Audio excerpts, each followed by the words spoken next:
Greetings, viewer, and welcome to my channel Whispered Chapters, a storytelling escape where every tale feels like a secret past in the dark.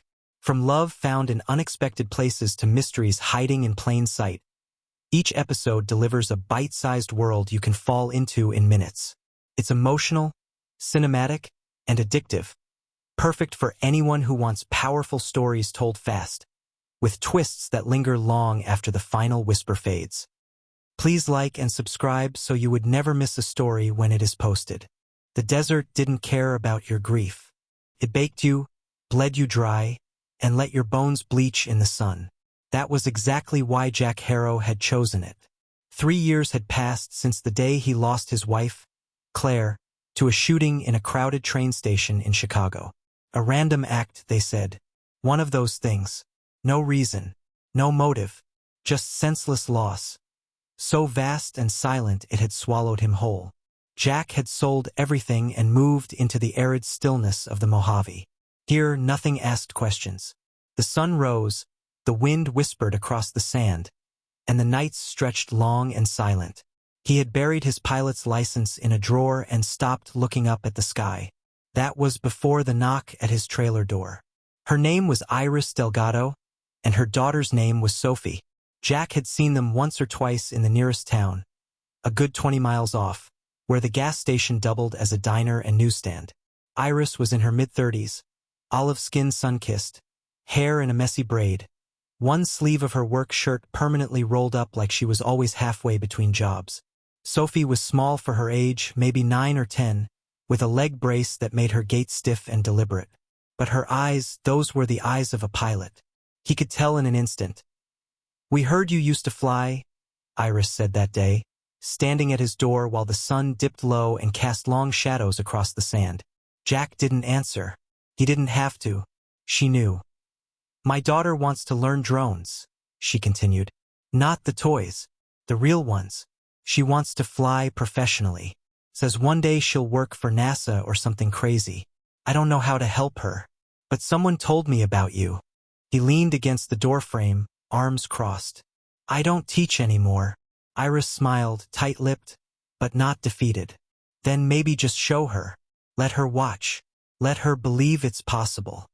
Jack said yes the next morning. He didn't know why. Maybe it was the way Sophie had looked at his rusting wind vane, as if it were a control tower. Maybe it was the way she limped past his cactus garden with the quiet dignity of someone who had learned early that the world would not move for her. And so she moved through it like a glacier, slowly but deliberately carving out her space. He took her out to a dry patch behind his trailer, where the earth had cracked and baked into plates. He handed her his old Parrot Anify drone, still intact from his flight instructor days, though it needed some coaxing to start. Her fingers trembled as she grasped the controls. Jack saw her hand curl around them like she'd done it in 100 dreams. He showed her how to calibrate the gyros, how to track wind speed and battery temps. She asked sharp questions, not the kind kids ask just to sound smart. Real questions, layered with hunger and hope. "I want to fly more than anything," Sophie said, eyes fixed on the screen as the drone lifted into the air. Jack stared at her. "You already are." Weeks passed. Sophie came every Saturday. Iris came, too, bringing strong coffee and warm empanadas she swore weren't good because she'd overcooked the crust, though Jack secretly thought they were perfect. Jack found himself laughing again. Sometimes, not often, but enough to remind him that he hadn't died with Claire. Not entirely. Iris had a laugh like gravel in honey, low, rough-edged, but sweet in the middle. She worked part-time at the post office and ran a side hustle fixing busted radios. Her hands were always smudged with grease. She wore her grief differently. Jack could see it in the way she hovered near Sophie but never interfered. She too had known loss. Not a husband, Sophie's father had run off when the girl was still in diapers, but the loss of something else. A dream? A belief in good outcomes? He didn't ask. Not yet. One morning, Sophie came limping across the sand with a box tucked under her arm. "I found this in the thrift shop," she announced, beaming. "It's a broken FPV drone. Can we fix it?" Jack took the battered device and turned it over in his hands. It had seen better days. Bent props, corroded battery, cracked casing. But the camera module was still intact. "Maybe," he said. "But if we fix it, you're flying it first." Sophie's grin split her face. They spent the entire day on the workbench in Jack's shed. Dust filtered through the slats in gold streaks. Tools clinked, wires sparked. Laughter bubbled up unexpectedly. His and hers. Iris watched from the doorway, arms folded, the corners of her mouth tugged up. At one point, when Sophie had gone inside to grab water, Iris said, "You're good with her. You don't even try, but you are." Jack looked away, uncomfortable with praise. "She's good with me," he said simply. The night of the first flight, the desert air was crisp and still. Jack brought out a battered lawn chair. Iris sat beside him, her knee brushing his once, then again.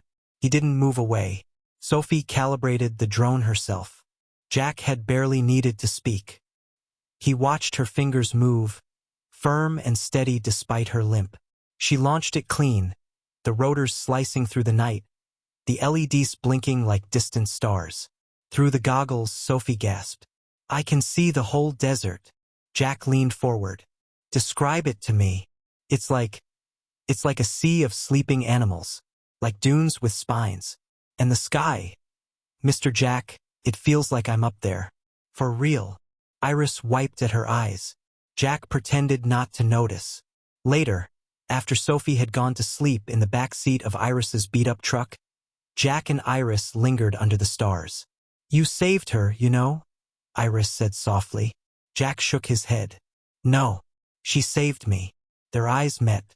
Neither of them looked away this time. Jack dreamed of wings that night. Not engines or metal or navigation panels, but wings white, impossibly wide, stretching into a blue that never ended. Claire stood just beyond the wingspan, her dress rippling like smoke. She didn't speak. She just pointed upward, toward the vastness he'd once loved. When he woke, the dream clung to him like the taste of rain. The next morning, Jack pulled out his old flight journal. Dust coated the cover, the pages stiff with time. He turned through logs, sketches, notes in Claire's handwriting from when she'd tagged along on flights before that fateful night had taken the woman he loved and everything else.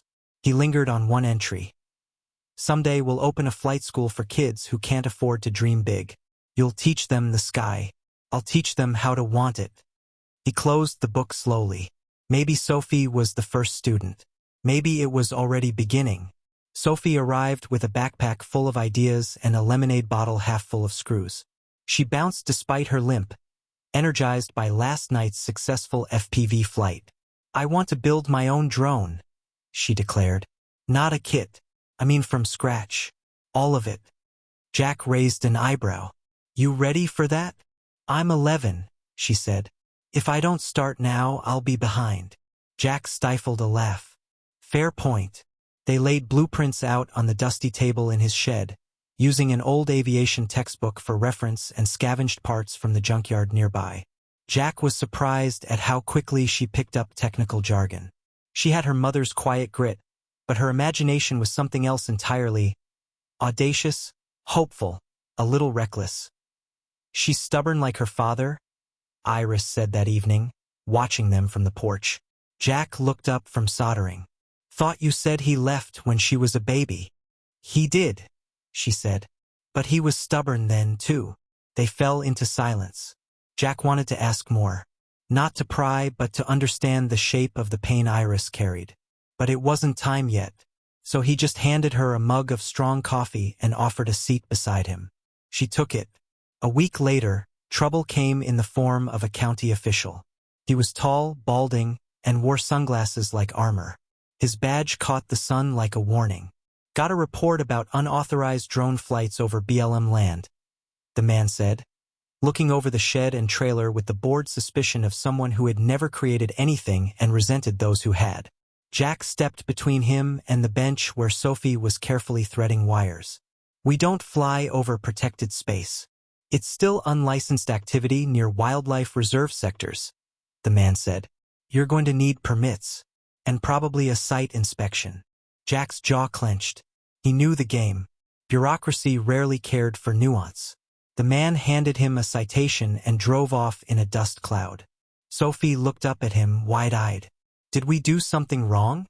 "No, kid," he said, softening. "But sometimes the world punishes you anyway." That night, Jack couldn't sleep. He stepped outside and stared up at the stars.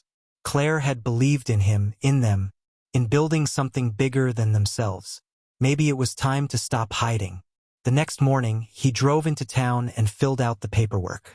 He applied for a drone instructor's license renewal. He filed for a small educational permit. He made calls, talked to a local hobbyist club, asked questions. Felt strange moving forward, but it also felt right. He brought Sophie with him to the hardware store and had her pick out paint for a sign. "What are we calling this place?" he asked. She grinned. "Open Skies Flight School." Iris teared up again. She was doing that more often these days. Things moved fast. Sophie's drone, hand-built, jagged, a little unstable, took its maiden flight and hovered like a strange bird over the desert. Jack hooped so loud it startled a flock of quail into flight. He printed flyers, started weekend classes with 3 local kids. Iris helped design the logo, an open wing drawn into the shape of a sun. She stayed long after class ended, helping him scrub down old work tables, setting up a shaded rest spot where Sophie could sit when her brace got too tight. One evening, as the sun dropped behind the mesa, Jack handed Iris a folded paper. "What's this?" she asked. "Business license," he said. "Added your name. You're part of this now." She stared at him, stunned. "Jack, he shrugged. "Sophie wouldn't be here if not for you. And this place wouldn't be anything without her." She smiled, then looked down, voice soft. "You know, when her dad left, I told myself I didn't need anyone else. That love was too much risk, too much weight to carry alone." Jack nodded, his heart slow and heavy. "Me too," he said. "I thought I was done. With love, with flying, with hope." Their eyes met, and in the silence, something unspoken passed between them. An understanding, deep and aching and real. This was not the end of something. It was the beginning. But beginnings often come with storms. 2 days later, someone vandalized their shed. The drones were intact, but the workbench was smashed. The sign was torn down, the words "No Freaks in the Sky" spray-painted across the back wall. Jack arrived first. He didn't say anything, just stared. Sophie saw it next. She didn't cry, didn't scream. She simply walked to the shed, touched the paint with her fingertips, and stood still for a long moment. Then she turned to Jack. "We rebuild." He nodded, throat tight. Iris arrived moments later and wrapped her arms around Sophie, eyes blazing. Jack looked at them, this fierce girl and her warrior mother, and felt something inside him lock into place. He would not run from this. Not again. Jack had spent most of his life learning how to read the sky. What he hadn't learned was how to read people who carried weather inside them. Sophie was like that now, quiet, stormy, holding back lightning behind her small, square shoulders. She hadn't said much since the vandalism. She came to the shed every day, but her laughter had gone underground, buried somewhere deep beneath the bruises of the world. Jack knew that feeling too well. He also knew what happened if you didn't fight to bring the light back. He'd let that storm swallow him once. He wasn't going to let it take her. Iris was the first to speak the truth out loud. "We need help." They sat at the rickety kitchen table in Jack's trailer, Sophie asleep on the cot with a blanket wrapped around her, and one hand still curled around a screwdriver. Jack rubbed at his jaw, staring down at a blueprint stained with coffee. "I don't ask people for help." Iris looked at him, eyes level and unwavering. "You didn't have to, but Sophie does." He didn't flinch, but her words landed, square in the chest. So they made a plan. 2 days later, Iris stood at the front of the hardware store in town, a hand-painted sign leaning against her hip. "Help US rebuild, open skies. Teach a girl to fly." Jack stood beside her, looking deeply uncomfortable. He hadn't stood in front of people in a long time. Not since the memorial service for Claire, where he hadn't managed a single word. But this time it was different. This time, he was speaking for someone else, not about someone gone. "We're building something for kids who haven't had much given to them," he said to the small crowd. "Something that teaches them how to fly, even if they can't run. Even if the world tells them they're not built for the sky." A murmur rippled through the crowd. One man in a camo hat nodded.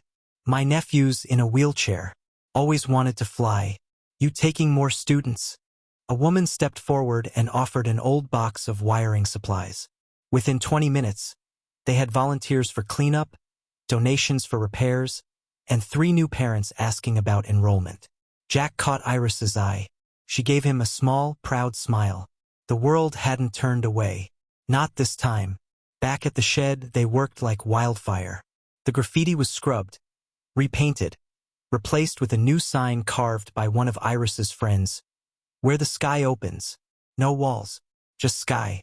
A retired mechanic named George rewired the solar panels. A local teen brought over spare drone batteries. Iris organized a little fundraiser at the library, selling empanadas and cold brew from her grandmother's recipe. Even the sheriff stopped by.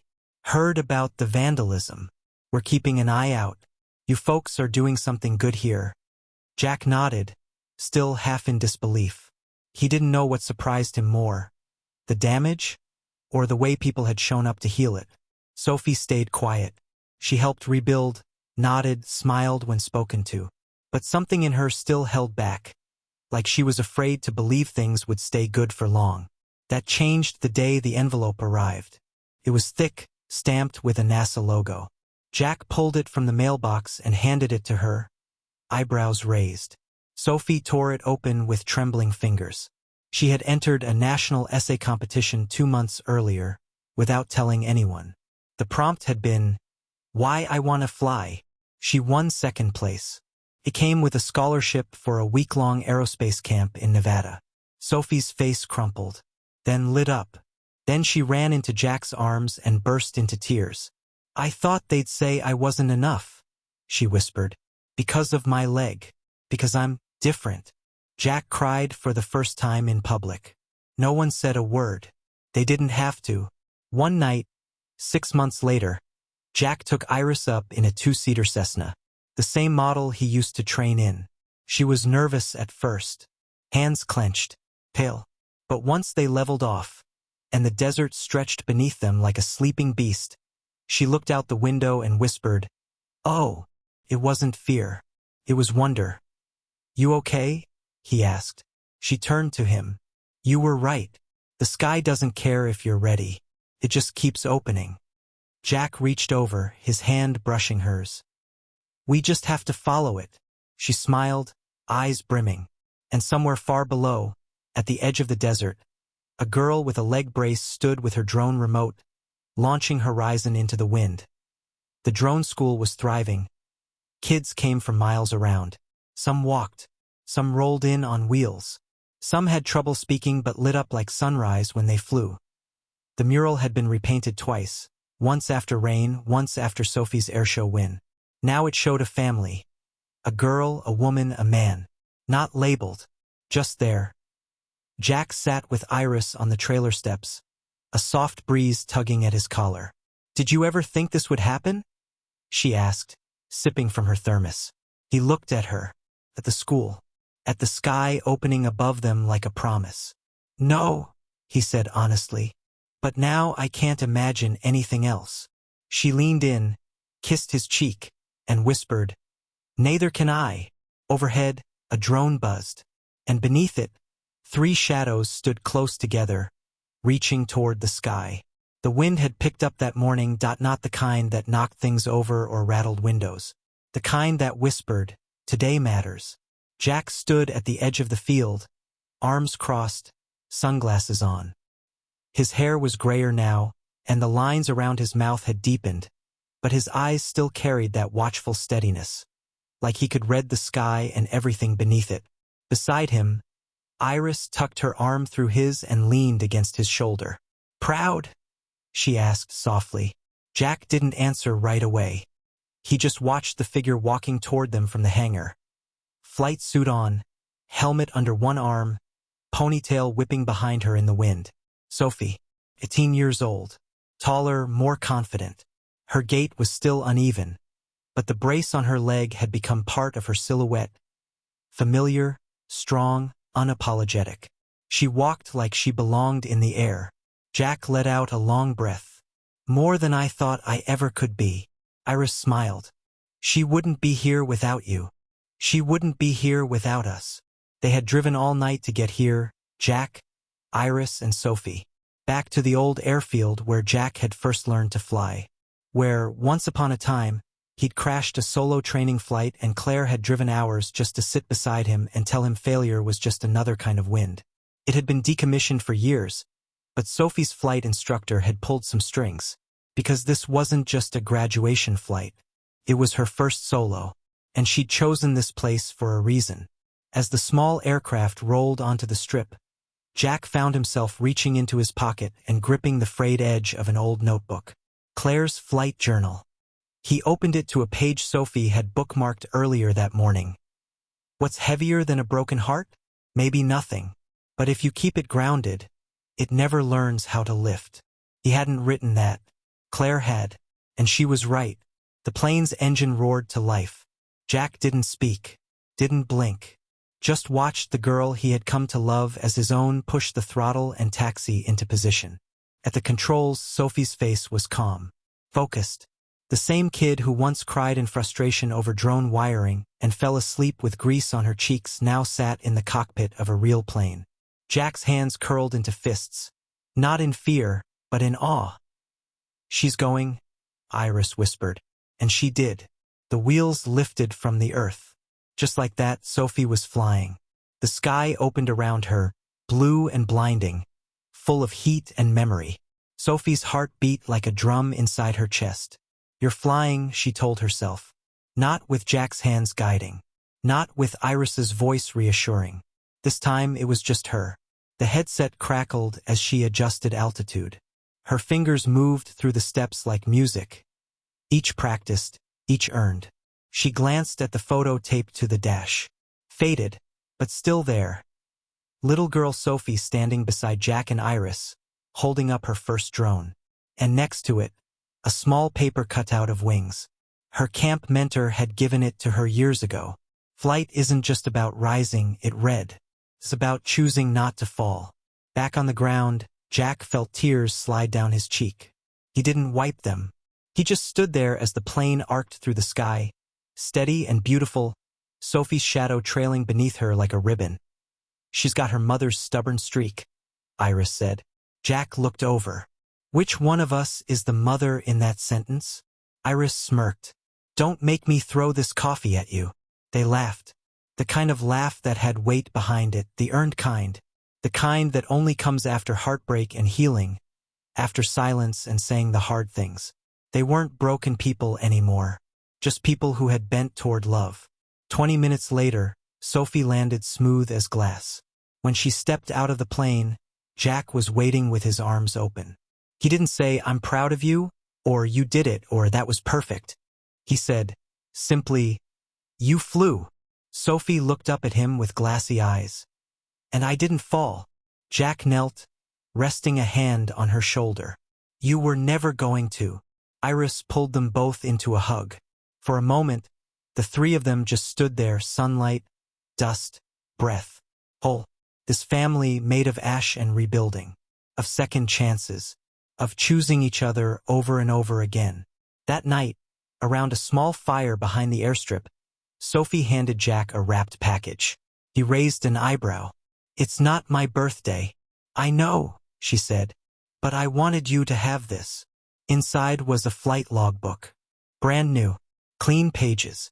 The first entry read, "Instructor, Jack Alden. Student, Sophie Calder. Date of first solo, today. Notes, he taught me how to trust the sky. But more than that, he taught me how to trust myself." Jack stared at it for a long moment. Then he closed the book gently and reached over to hold the hand of the woman beside him, the woman who had walked into his desert, carrying a daughter and a broken past, and planted something that grew. And above them, the stars opened wide, familiar, steady, like home. "Thank you for staying all the way to the end." Please like and subscribe so I can keep more stories of every kind coming to you.